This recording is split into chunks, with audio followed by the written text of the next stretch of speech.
नमस्कार आप सभी को।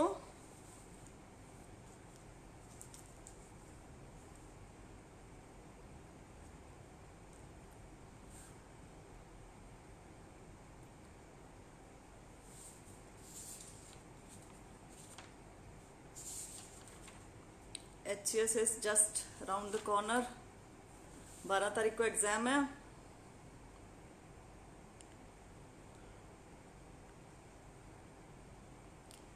चौधरी दिनेश सिंह, नमस्ते भाई। परविंदर कुमार, राम राम भाई। दलबीर सिंह नैन, नमस्कार जी। बिंदिया धीमान, नमस्कार डियर।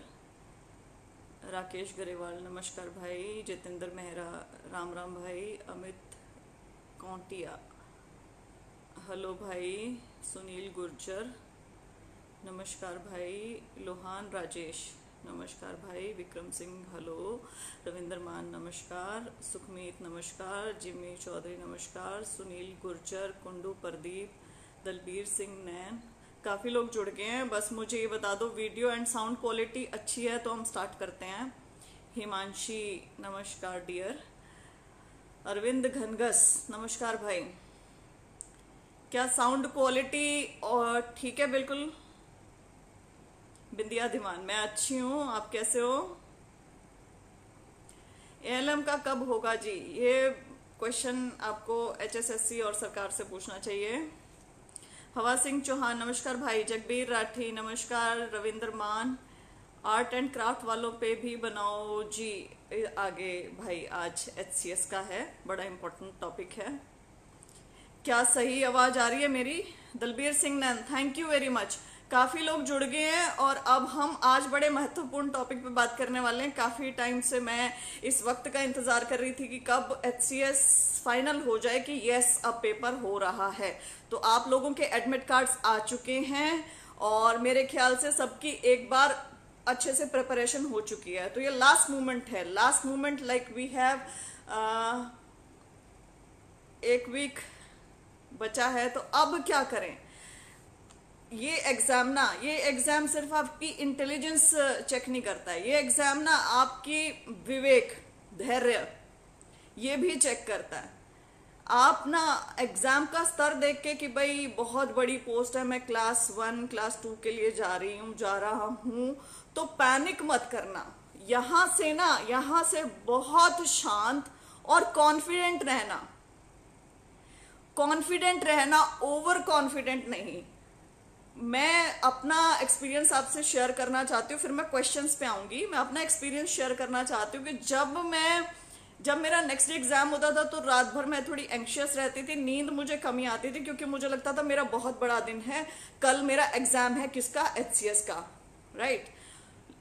सुबह जाके मैं थोड़ी नॉर्मल होने लगती थी, मेडिटेट वगैरह करती थी। क्लासरूम में बैठ के I used to give myself, examination hall में बैठ के अपने आप को एक बार बार मैं खुद ही इंस्ट्रक्शन देती थी दैट श्वेता, तुमने ये अपने लाइफ टाइम में कभी ना कभी पढ़ा है। जो भी एग्जामिनेशन में आएगा, जो भी प्रश्न आएगा, वो शायद मैंने इस बार ना पढ़ा हो लेकिन पहले जरूर पढ़ा हुआ है। तो पढ़ा हुआ है तो मेरे माइंड में उसका आंसर है, तो मेरा माइंड उसका आंसर अपने आप निकाल के लाएगा। आज आपको बड़ा पॉजिटिव सा मैसेज देना है अपने आप को। ये मैं मतलब इसलिए बोल रही हूँ कि बहुत सारे लोग पैनिक करते हैं और बहुत सारे लोग सिली मिस्टेक्स करते हैं, और ये जो सिली मिस्टेक्स होती है ना, यही हमें मार देती है। ये जो एक एक दो दो नंबर का फर्क होता है, यही हमें मार देता है। यहां मैं आपको ये भी कहना चाहूंगी कि जरूरी नहीं है कि बिल्कुल परफेक्ट पेपर बनेगा, 100 के 100 क्वेश्चंस बिल्कुल सही होंगे। मेरा जितना एक्सपीरियंस रहा है, क्वेश्चंस में ये गलतियां करते हैं, आंसर की में ये गलतियां करते हैं और हम लड़ते रहते हैं कोर्ट में, वो ठीक नहीं होती। तो आपको अपना मार्जिन इतना रखना है कि मान लो वो गलत क्वेश्चंस भी अगर ये हटा दें या उसके मार्क्स सबको दे दें, तो आपका इतना मार्जिन हो कि आप आराम से उसे क्लियर कर रहे हैं। ठीक है? तो आपको अपने आप को काम रखना है, अपने आप को बिल्कुल कॉन्फिडेंस आपके अंदर होना चाहिए, ओवर कॉन्फिडेंस नहीं। आपने सब कुछ पढ़ रखा है, सब कुछ आपको पता है, और यदि अभी नहीं पढ़ा तो पहले पढ़ा था, पिछले साल पढ़ा था, आप अपनी जब एजुकेशन कर रहे थे तब पढ़ा था आपने, आप सब कुछ पढ़ चुके हैं। ठीक, पैनिक मत करना। अब मैं जो कुछ भी बोल रही हूँ पेन कॉपी लेके आप उसे लिख सकते हैं, पॉइंटर्स लिख सकते हैं, या फिर इस वीडियो को दोबारा रिपीट करके देख के ना पॉइंटर्स पे चले जाना। जब नए चेयरमैन आए एचपीएससी के, बिहार से हैं वो, तो मुझे लगा क्योंकि बिहार का जो पेपर का स्टैंडर्ड है ना हमारे पेपर से बहुत अच्छा है, तो मुझे लगा शायद एनालिटिकल क्वेश्चन पेपर आएंगे इनके आने के बाद, शायद थोड़ा स्तर बढ़ेगा। लेकिन ऐसा नहीं हुआ। कारण उसका ये है कि जो पीछे एचपीएससी ने पेपर कंडक्ट करवाए इन्हीं चेयरमैन के under, scientist B Haryana state pollution control board का पेपर हुआ 25 जुलाई को, इलेक्शन तहसीलदार का हुआ, डिस्ट्रिक्ट अटॉर्नी प्रोसिक्यूशन डिपार्टमेंट, वो क्वेश्चन पेपर्स मैंने एनालाइज किए, तो सारा का सारा क्वेश्चन पेपर ना फैक्चुअल है। There is not even a single question which is analytical. एक भी एनालिटिकल क्वेश्चन नहीं है, तो एनालिटिकल क्वेश्चन आने के चांसेस एचसीएस एग्जाम में मैं नील मान रही हूं। तो यहां बस आपका रट्टा थोड़ा देखा जाएगा, और रट्टा भी मतलब आपको थोड़ा थोड़ा आइडिया होना चाहिए चीजों का। किसी ने पूछा है सी सैट का बताओ मैम, सी सैट क्वालिफाइंग है 33% आपको लेने हैं, तो that is not a big deal, वो आप ले लोगे। तो सी सैट के बारे में हम लोग यहाँ डिस्कशन नहीं कर रहे हैं, हम लोग यहाँ जीएस के पेपर की डिस्कशन करेंगे। फैक्चुअल क्वेश्चंस के 3 स्तर होते हैं, easy factuals, medium factuals, difficult factuals. HPSC का जितना क्वेश्चन डेटाबेस है, जैसे हम क्वेश्चन पेपर्स पीछे देखते आ रहे हैं, ये इजी फैक्चुअल्स देते हैं, और इजी देखते ही आप लोगों को इजी नहीं होना है खुद, क्योंकि ये सबसे बड़ी गलती है। आप इजी क्वेश्चंस देखते हैं, आप पहला पढ़ते हो, अरे वाह फर्स्ट भी आता है, सेकंड भी आता है, थर्ड भी आता है, फोर्थ भी आता है, तो आपको जो फिफ्थ नहीं आता है ना, वो आप अपने कॉन्फिडेंस में गलत कर दोगे, या सिक्स्थ जो आता होगा ना वो ओवर कॉन्फिडेंस में गलत कर दोगे। वो सिली मिस्टेक्स हैं। ये सिली मिस्टेक, एक भी सिली मिस्टेक नहीं करनी, एक भी, मतलब एक का भी स्कोप नहीं है हमारे पास, नहीं करना है। सब बच्चे बहुत अच्छे से तैयारी करनी है, आपको इस चीज का ध्यान रखना है बहुत अच्छे से।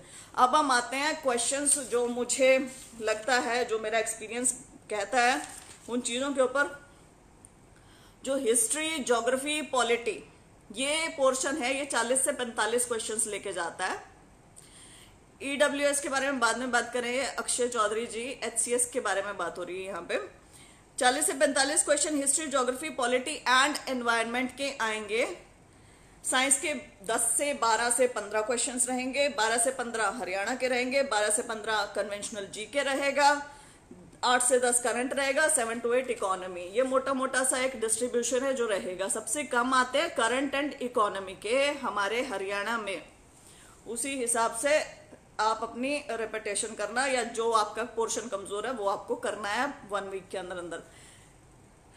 लास्ट टाइम ना ज्योग्राफी के क्वेश्चंस बहुत ज्यादा थे क्वेश्चन पेपर में, तो इस टाइम ऐसा हो सकता है कि कोई और पोर्शन बढ़ा दें, हिस्ट्री बढ़ा दें या पॉलिटी बढ़ा दें, इट माइट बी पॉसिबल, तो उसको हम नजरअंदाज नहीं कर सकते हैं। कुछ ओवरलैपिंग क्वेश्चंस होते हैं, लाइक जैसे कोई क्वेश्चन है जो आप एनवायरनमेंट का भी मान सकते हो, आप बॉटनी का भी मान सकते हो। कुछ क्वेश्चंस होते हैं जो आप ज्योग्राफी का भी मान सकते हो, आप जीके का मान सकते हो, ऐसी चीजें भी रहेंगे। कुछ क्वेश्चंस ऐसे रहेंगे जो मतलब किसी ने नहीं पढ़े होते हैं, जो मतलब बिल्कुल ऊट पटांग होते हैं, बिल्कुल मतलब उसका कोई सिर पैर ही नहीं होता। जैसे कि हरियाणा कांस्टेबल में पूछा था कि सांड की नाक में कौन सी उम्र में छल्ला पहनाया जाता है, तो वो वैसा क्वेश्चन था जो सिर्फ और सिर्फ एक वेटरनरी स्टूडेंट ही क्लियर कर सकता है। उसका भी पक्का नहीं पता मुझे क्लियर कर सकता है कि नहीं। तो ये ऐसे क्वेश्चंस होते हैं जिनको मतलब आप ऑमिट करके चलो कि अब क्वेश्चन पेपर 100 क्वेश्चंस का नहीं रहा, अब 99 क्वेश्चंस का हो गया। Anyways let's come to the questions. History में आपको रिपीटेशन में कहाँ जाना है, हिस्ट्री, ज्योग्राफी, पॉलिटी में जितनी टेबल्स बनी हैं आपकी जीके की बुक में, जितना हाईलाइटेड पोर्शन है वो तो आपको पढ़ना ही है। हिस्ट्री में क्या पढ़ना, सोशल रिलीजियस रिफॉर्म मूवमेंट्स, दोबारा रिपीट कर लो। क्रोनोलॉजी आपको पूरी आनी चाहिए। एक ना शुरू में टेबल है हिस्ट्री में, एंशियंट, मेडिवल और मॉडर्न की, तो वो जो टेबल है ना उसको अच्छे से मैं कहूंगी रट लो, या उसको बार बार पढ़ लो। डेली एक रीडिंग दे दो अगले 7 दिन तक। एंशियंट की पूरी क्रोनोलॉजी, मेडिवल की पूरी क्रोनोलॉजी और मॉडर्न की पूरी क्रोनोलॉजी। आप एक भी क्वेश्चन मिस नहीं कर पाएंगे फिर हिस्ट्री का। आप 70% 80% क्वेश्चन ऐसे क्लियर कर देंगे आप अगर ये क्रोनोलॉजी पूरी पूरी पढ़ लेते हैं। सोशल रिलीजियस रिफॉर्म मूवमेंट्स आपको ये क्रोनोलॉजी पढ़नी है। रेबेलियंस, मोटी मोटी आपको सारी सारी स्टोरीज पता चल जाएंगे, you will be able to clear the history portion. Then geography में आपको जो बड़ा इंपॉर्टेंट है, लार्जेस्ट प्रोड्यूसर। तो ये जो लार्जेस्ट प्रोड्यूसर्स है ना, ये इंडिया के और वर्ल्ड के आपको करने हैं। मिनरल्स के हो गए, जैसे क्रॉप प्रोडक्शन। अब क्रॉप प्रोडक्शन के जो डाटाज हैं वो चेंज हो चुके हैं, आपको गूगल करना पड़ेगा। ठीक, मैं क्यों कहना चाह रही हूँ, जैसे छोटी छोटी चीजें होती है ना, जैसे कार्डामोम कहाँ मिलती है, कार्डामोम हाईएस्ट। लौंग कहाँ मिलती है, लौंग का लार्जेस्ट प्रोड्यूसर कौन है। पेपर का लार्जेस्ट प्रोड्यूसर कौन है। पिछली बार चिली पूछा था, तो यहाँ पे थोड़ी प्रॉब्लम आएगी क्योंकि आंध्र प्रदेश के 2 हिस्से हो चुके हैं, अब आंध्र प्रदेश और तेलंगाना है। तो गूगल करो ब्लैक पेपर कहाँ पे मिलता है, गूगल करो सूखे मसाले कहाँ मिलते हैं, गूगल करो। ये सब चीजें आपको पता होनी चाहिए। वेजिटेबल्स का लार्जेस्ट प्रोड्यूसर कौन है, वीट का लार्जेस्ट प्रोड्यूसर कौन है, और वीट सबसे ज्यादा कंज्यूम कहाँ होती है, बायर कौन है लार्जेस्ट। फ्रूट्स का कौन है, वेजिटेबल्स का कौन है, ये सब आपको करना है। ठीक, उसके बाद आपको मिनरल्स में कोल एंड आयरन का जैसे प्रोड्यूसर है चाइना, एल्यूमिनियम का जैसे प्रोड्यूसर है Australia, right, we know this. हम हमेशा बचपन से पढ़ते आए हैं कि माइका का लार्जेस्ट प्रोड्यूसर इंडिया है, हम पढ़ते आए हैं ना। लेकिन अब आप गूगल करना, इंडिया चेंज हो चुका है, अब कोई और है। India is second highest, second largest. ऐसे टिन का मलेशिया होता था, लेकिन अब कोई और है, तो वो गूगल करना, आपको पता चलेगा कौन है। तो ये चीजें आपको लास्ट मोमेंट पे करनी है। आप जो थ्योरीज है ना, कि जियोमॉर्फोलॉजी की जो थ्योरीज है, प्लेट टेक्टोनिक्स वगैरह, ये किसने दिया, ये सब आप इजीली सॉल्व कर लेंगे। अब आपको लास्ट मोमेंट पे ये नहीं करना है, ये सारी चीजें आप इजीली बता दोगे। आप रिवर, वेस्ट फ्लोइंग रिवर्स कौन सी है, ईस्ट फ्लोइंग रिवर्स कौन सी है, इजी क्वेश्चन से आप इजीली बता देंगे। लेकिन जो ये बोल रही हूँ ना, ये प्लीज दोबारा एक और बार रिपीट करना, क्योंकि यही कंफ्यूजन कर देते हैं। वहां हम सोचते रहते हैं, अरे ये पढ़ा था और पढ़ा भी था, तो हमने उसको रॉन्ग पढ़ लिया है, क्योंकि अब गूगल में वो सारी चीजें चेंज हो चुकी हैं। अब गूगल बता देगा आपको, वो सारे के सारे हाईएस्ट लार्जेस्ट प्रोड्यूसर्स चेंज हो चुके हैं। सबसे ज्यादा गोल्ड रिजर्व्स कहाँ है, हम कोलार, हट्टी माइंस, ये सब कुछ पढ़ते थे। सबसे ज्यादा गोल्ड रिजर्व्स फॉर फ्यूचर, आप सुन के हैरान होंगे, बिहार में है। तो ये सारी चीजें आपको गूगल करनी पड़ेंगी, बहुत जरूरी है, राइट। अब उसके बाद हाँ, आपको पॉलिटी में क्या करना है। पॉलिटी में आपको आर्टिकल्स की जो लिस्ट है, जो पूरी आर्टिकल 1, 2 शेड्यूल्स वगैरह, ये सब पढ़ने हैं।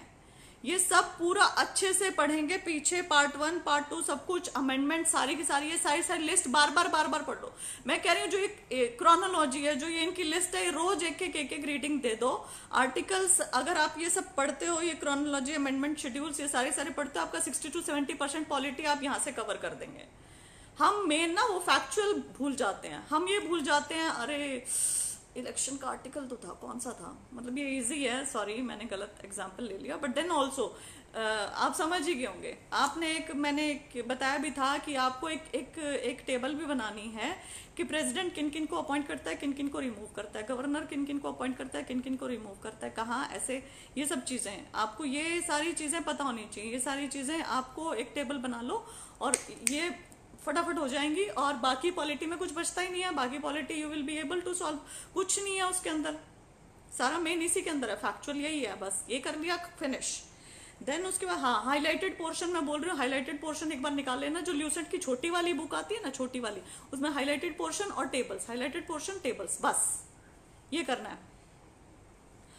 अच्छा, जो हरियाणा का स्टैटिक पोर्शन है, जिसमें से मैं बोल रही हूँ कि 12-13 क्वेश्चन हरियाणा के आएंगे, उसमें से 7-8 क्वेश्चन में मान के चलो इजी आएंगे बहुत। तो इजी क्वेश्चंस होंगे, everybody will be able to solve them, सब उनको सॉल्व कर पाएंगे मान के चलो। तो आपको एक्स्ट्रा एज चाहिए सबके ऊपर, तो आपको एक्स्ट्रा करना है उसके लिए। आप जैसे नायब तहसीलदार का यदि किसी ने पेपर देखो, इजीएस्ट क्वेश्चन पेपर मुझे लगता है इन दी हिस्ट्री ऑफ हरियाणा, जब से हरियाणा बना है वो सबसे इजीएस्ट क्वेश्चन पेपर होगा। तो आप उसको उठा के देखो, जब भी क्वेश्चन पेपर इजी हो जाएगा, डिफिकल्टी ऑफ ये क्या कहते हैं, सिलेक्शन इन एग्जामिनेशन बढ़ जाएगा। वो जब भी क्वेश्चन पेपर मुश्किल होगा तो इंटेलिजेंट बच्चा सिलेक्ट होगा, जो द मोस्ट इंटेलिजेंट बच्चा है। जब भी इजी क्वेश्चन पेपर होगा ना, तो इंटेलिजेंट बच्चे के लिए भी कंपटीशन बहुत ज्यादा बढ़ जाएगा, तो उसके लिए बहुत ज्यादा मुश्किल हो जाएगी। तो इजी क्वेश्चन पेपर देख के बिल्कुल भी इजी नहीं होना है। खैर, तो 7-8 इजी क्वेश्चंस आएंगे, जो उसके ऊपर डिफिकल्ट होंगे वो करंट वाले होंगे, उसके ऊपर हम आते हैं क्या करना है हमने। बाकी जो जनरल करंट है उसमें मान के चल रही हूँ, जैसे कोरोना का है, अब कोरोना काफी हमारे महामारी रही है पीछे, तो कोविड से रिलेटेड क्वेश्चंस आ सकते हैं, आप उन्हें पढ़ के जाइए। आरटीपीसीआर क्या होता है? Reverse transcriptase polymerase chain reaction. अब व्हाट इज रिवर्स ट्रांसक्रिप्टेज?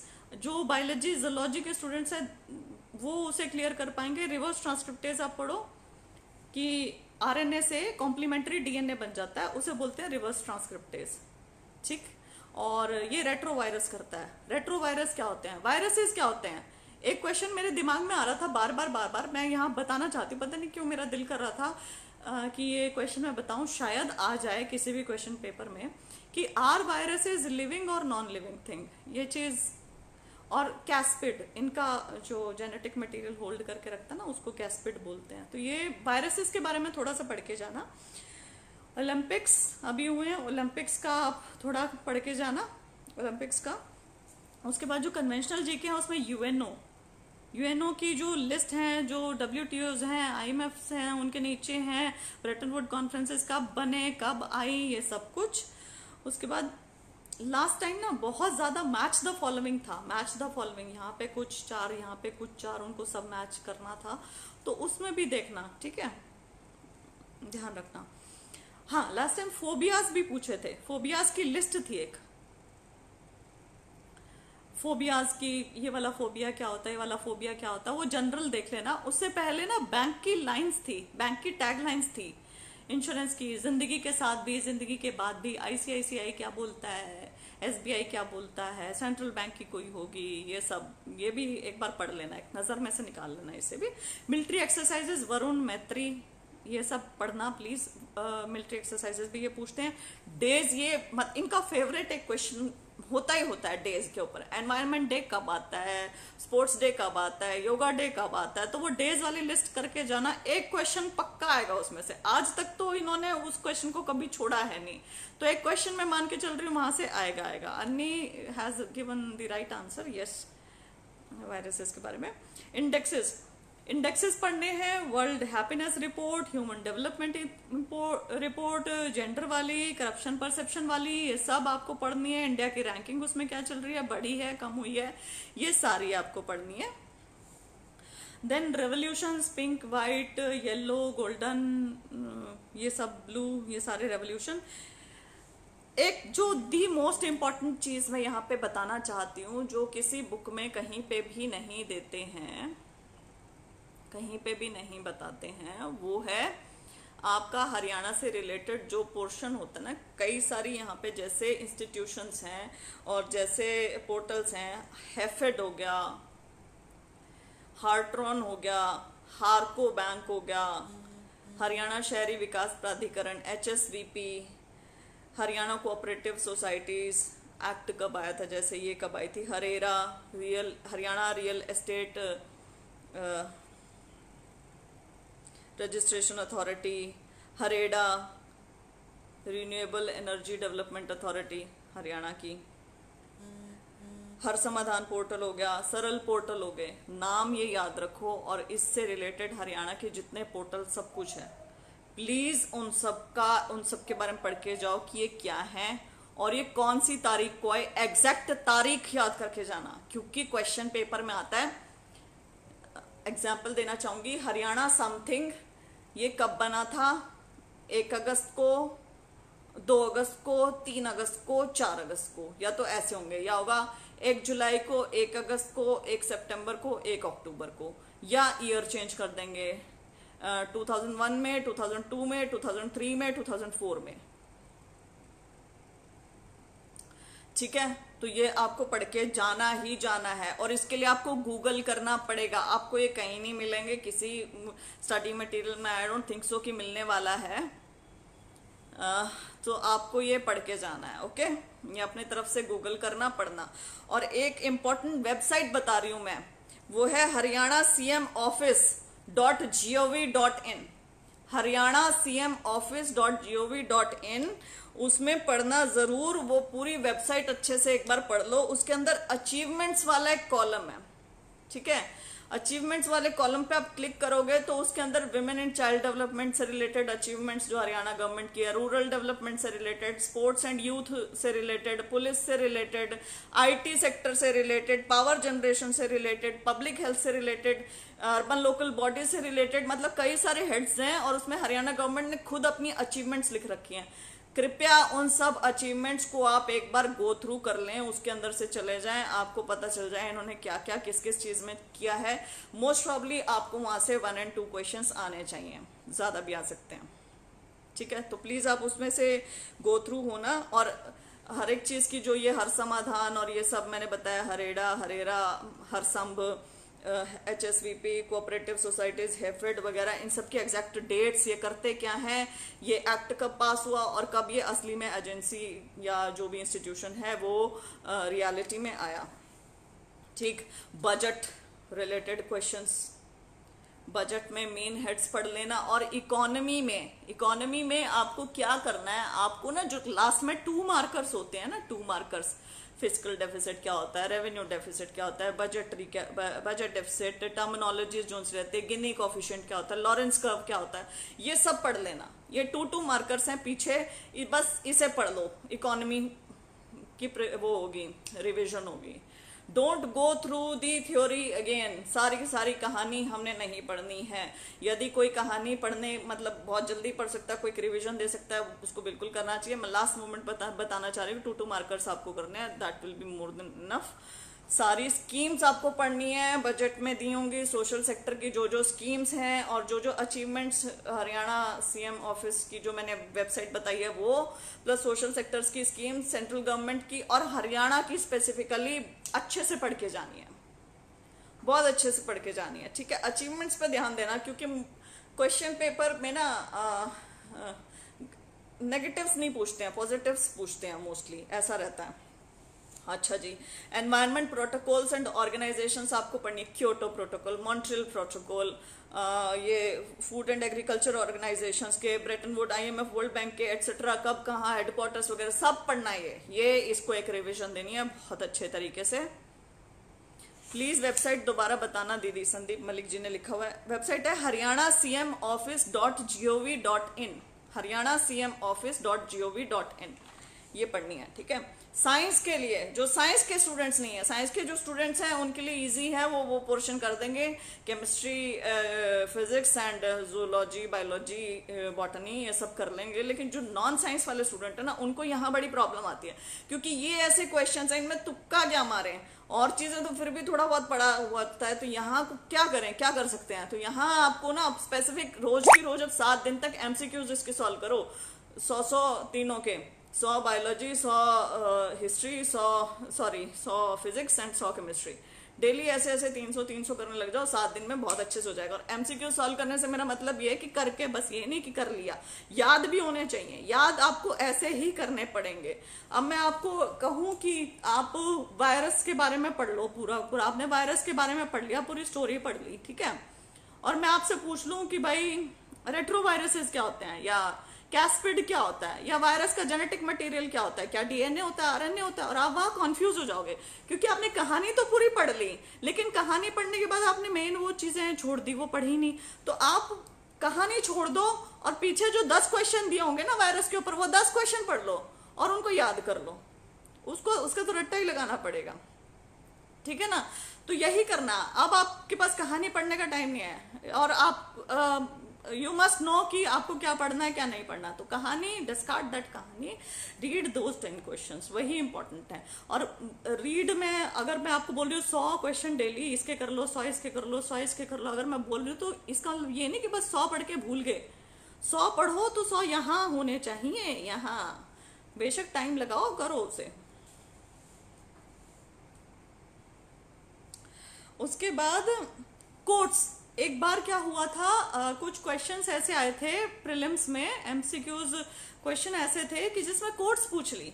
अब जो एक पॉलिटिकल साइंस का जो ज्ञाता है शायद वही उनको बता सकता था, या सोशियोलॉजी में किसी ने पढ़ रखा हो और कोई नहीं बता सकता, तो सबके लिए वो ना बड़ा अजीब सा हो गया कि भाई क्या इसमें जवाब दें, क्या तुक्का मारें। तो ऐसे क्वेश्चंस में ना जो मेन से जैसे हुए हैं, फिलोसफर्स टाइप्स हुए हैं या सोशियोलॉजिस्ट वगैरह, पॉपुलेशन की थ्योरी वाले, जैसे मार्क्स की आप कोट्स पढ़ सकते हो, फ्रेडरिक एंजलिस की कोट्स पढ़ सकते हो, थोड़ी फेमस कोट्स जो उन्होंने बोल रखी हैं 5-5, 10-10, उनकी एक बार जस्ट ऐसे नजर मार लो कि मार्क्स वाइकिपीडिया पर पढ़ लिया, मार्क्स कोट्स देख लो और उसको गूगल पे खोल के एक बार जस्ट ऐसे रीड कर लो, अच्छा इन्होंने इसके ऊपर बोला था, अच्छा ही गेव दिस, अच्छा ऐसे। पॉपुलेशन थ्योरीज किसने दी थी, अच्छा इन्होंने दी थी, ओके। अच्छा Frederick Engels, was he friend of Marx, क्या उसके उनके फ्रेंड ही थे, अच्छा इन्होंने ऐसे ऐसे बोला था, अच्छा ये डिफरेंस था। बस बस बस मैं कह रही हूँ ये 10 मिनट का काम है, ये 10 मिनट शायद आपको काम आ जाए। उसके बाद इंपॉर्टेंट लॉज, जैसे डॉपलर्स इफेक्ट, जैसे Archimedes principal, you must know these, आपको पता होना चाहिए डॉपलर इफेक्ट क्या है, किसने दिया है, कौन था, आइंस्टाइन ने क्या दिया है, न्यूटन ने क्या दिया है। ये बड़ी बेसिक सी चीजें हैं और हम ना आखिरी में कंफ्यूज कर जाते हैं, अरे आइंस्टाइन ने क्या दिया था, अरे थ्योरी ऑफ रिलेटिविटी किसने दिया है, अरे न्यूटन के 3 लॉज थे, सेकंड वाला कौन सा था। ठीक है ना, ये फादर ऑफ बायोलॉजी, जूलॉजी, ये सब कुछ। डिजीजेस में आपको करनी है, वायरस कौन सी डिजीजेस करता है, बैक्टीरिया कौन सी करता है, फंजाई से कौन सी होती हैं, ह्यूमन में कौन सी होती हैं, एनिमल्स में, कैटल्स में कौन सी होती हैं, या क्रॉप्स में कौन सी होती हैं, हल्का सा नजर मार लो ना क्रॉप में भी। तो ये सब चीजें आपको करनी है, वायरसेस से डिजीजेस, बैक्टीरिया से, फंजाई से, ये सब communicable, non communicable, genetic disorders, ये इजी है मेरे ख्याल से, ये 15-20 मिनट की बात है, हो जाना चाहिए ये। देन मैं तो खैर बहुत ज़्यादा पढ़ती थी, मैं तो सारी ये kingdoms, phylum, protista, मोनरा, Coelenterata, Annelida, Mollusca, arthropoda, reptilia, Mammalia and everything, ये सब। तो इतना मेरे ख्याल अब डिटेल में जाने की ज़रूरत नहीं है, थोड़ा थोड़ा पढ़ना। एक घटना चक्र आती है, घटना चक्र ना हर सब्जेक्ट के लिए अलग अलग आती है, तो जिसने घटना चक्र कर ली है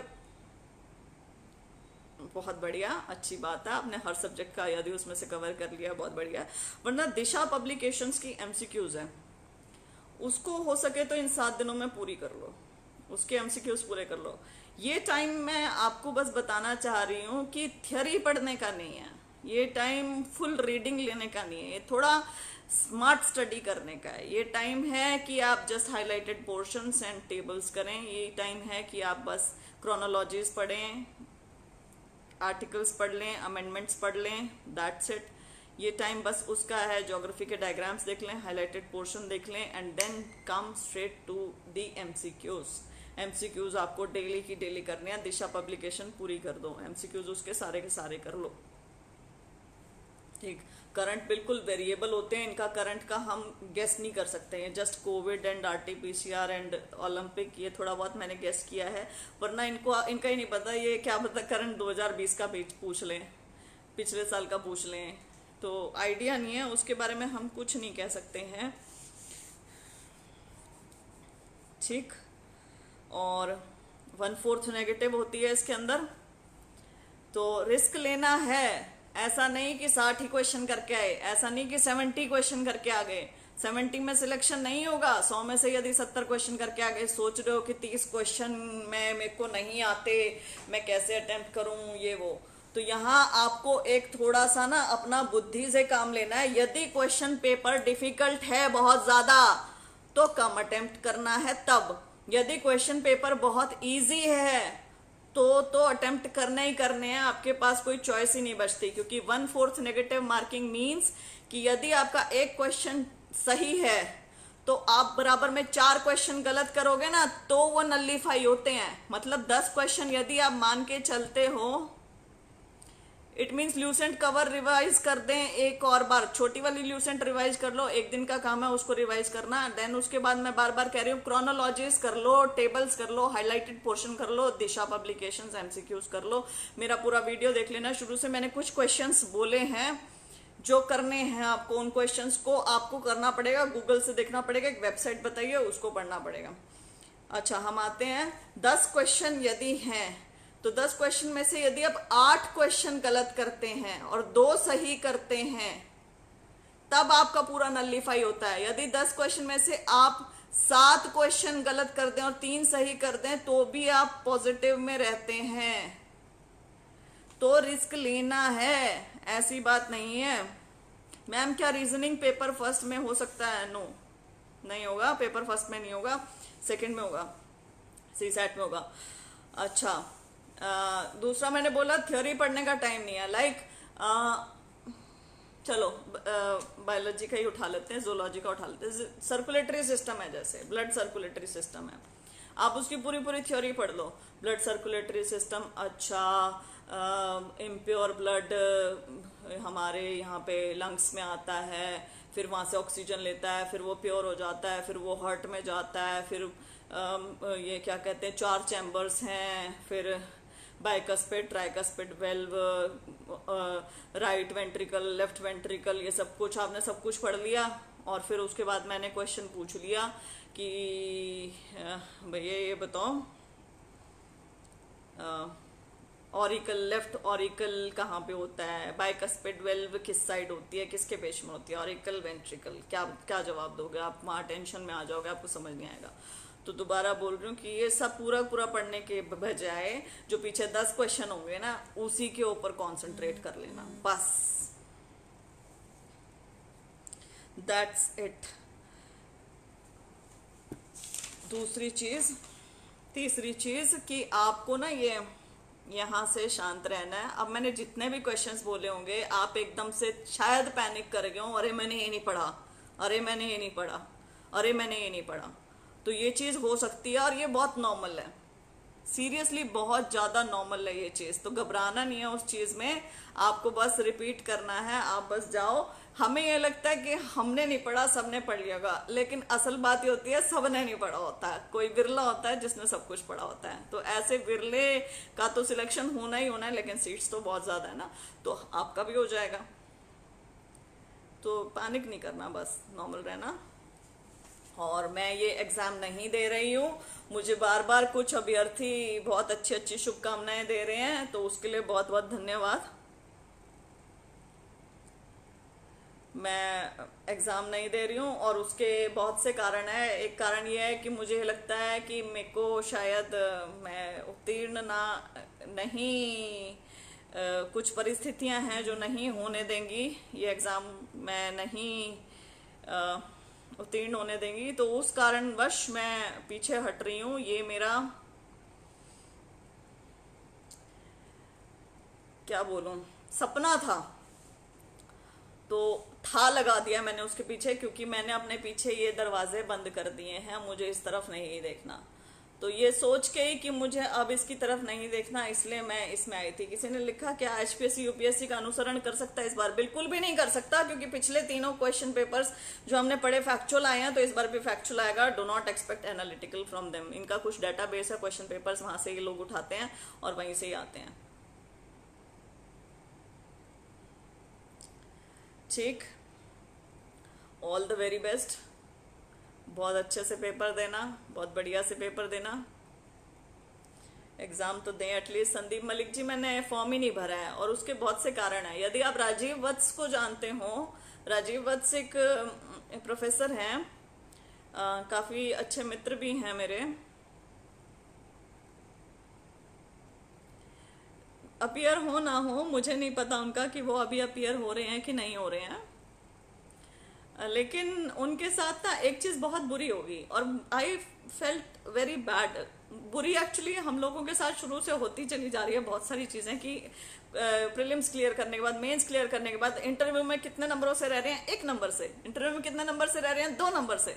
तो ये बड़ा बुरा सा रहा कि क्या बीडीओ लगने लायक भी नहीं थे, बीडीपीओ क्या तहसीलदार लगने लायक भी नहीं थे, ऐसी बात नहीं थी कि नहीं थे, लेकिन तो उनके साथ क्या हुआ कि जब वो एग्जाम में अपियर हुए ना, उनका वो काफी तब आवाज वगैरह उठा रहे थे, सब कुछ है, वो ज्ञापन दे रहे थे, इनके खिलाफ लड़ रहे थे कोर्ट में, अपनी तरफ से अपने लेवल पे काफी कोशिशें कर रहे थे, और उन्होंने कुछ व्यवस्था में बदलाव भी लेके आया था। तो जब उन्हें इंटरव्यू में फेल कर दिया गया तो अखबार में कटिंग्स, अखबार में लाइंस निकाली गई कि अपनी ही बनाई व्यवस्था में फेल हो गए राजीव वत्स। तो ये एक डेलिब्रेट अटेम्प्ट था उन्हें मलाइन करने के लिए। इंटरव्यू तक उन्हें पहुंचने दिया गया एंड देन उन्हें वहां वो फेल हो गए, और वो आज भी उसकी लड़ाई लड़ रहे हैं। उनकी आंसर कॉपीज जला दी गई हैं, बड़ा बुरा उनके साथ हुआ है, जबकि उनकी आंसर कॉपीज प्रिजर्व करने के लिए एसआईसी ने भी बोल दिया था, स्टेट इंफॉर्मेशन कमीशन ने। हाई कोर्ट में वो अर्जी लगा चुके थे कि मुझे डर है मेरी आंसर कॉपीज जला दी जाएंगी, लेकिन फिर भी उनकी आंसर कॉपीज जला दी गई, और कारण ये दिया गया कि गलती हो गई, गलती से जल गई, और फिर उनका मजाक उड़ाया गया न्यूज़पेपर्स में कि अपनी बनाई व्यवस्था में फेल हो गए राजीव वत्स। तो ये हिस्ट्री मेरे साथ भी रिपीट कर सकते हैं, मुझे मौका नहीं देना। मैं मान चुकी थी कि मेरा सपना गया और मेरे पास अब नहीं बचा है ये, और गया तो गया, छोड़ो कोई बात नहीं, अब इस दरवाजे को बंद करते हैं और आगे की तरफ देखते हैं बस। तो अगर मैंने जो भी बताया कुछ अगर इसमें से आ गया, कुछ भी है, कोई मेरा भाई या बहन सिलेक्ट हो गया तो मैं बहुत ज्यादा खुश होंगी, और पढ़ने वाला सिलेक्ट हुआ, अपनी मेहनत से सिलेक्ट हुआ, तो मुझसे ज्यादा खुश कोई नहीं होगा। आज भी कोई बच्चा सिलेक्ट हो जाए तो ग्रुप डी में भी हो जाए और वो कहता है दीदी बस बहुत अच्छा लग रहा है, आपकी वजह से ही हो गया या ये है, तो मुझे इतनी खुशी मिलती है, मुझे लगता है जैसे मैं ही बन गई, तो मेरे लिए उतनी खुशी बहुत है। चलिए, thank you very much, all the very best. बहुत अच्छे से पेपर देना है, बहुत संयम से देना है, धैर्य से देना है, सिली मिस्टेक नहीं करनी है। यहाँ आपको सब पता है, आप बचपन से सब पढ़ते आए हो, आपकी जो माइंड के जो चैम्बर्स हैं, बहुत सारे जो नर्व सेल्स हैं जो इतने सारी इंफॉर्मेशन लेके बैठे हुए हैं, उनको सब कुछ पता है, आपने सब कुछ पढ़ रखा है। तो जो एक्स्ट्रा पढ़ना है ओपन गूगल से पढ़ लो, और वो भी आपने पहले पढ़ा हुआ है तो उसको रिमाइंड करने की कोशिश करो पूरे अच्छे तरीके से, बिल्कुल अलर्ट रहना है अच्छे तरीके से, बिल्कुल मतलब super alert. Easy question paper देख के इजी नहीं होना है, बिल्कुल डोंट गो इजी, बहुत बढ़िया से पेपर करना है, ठीक है।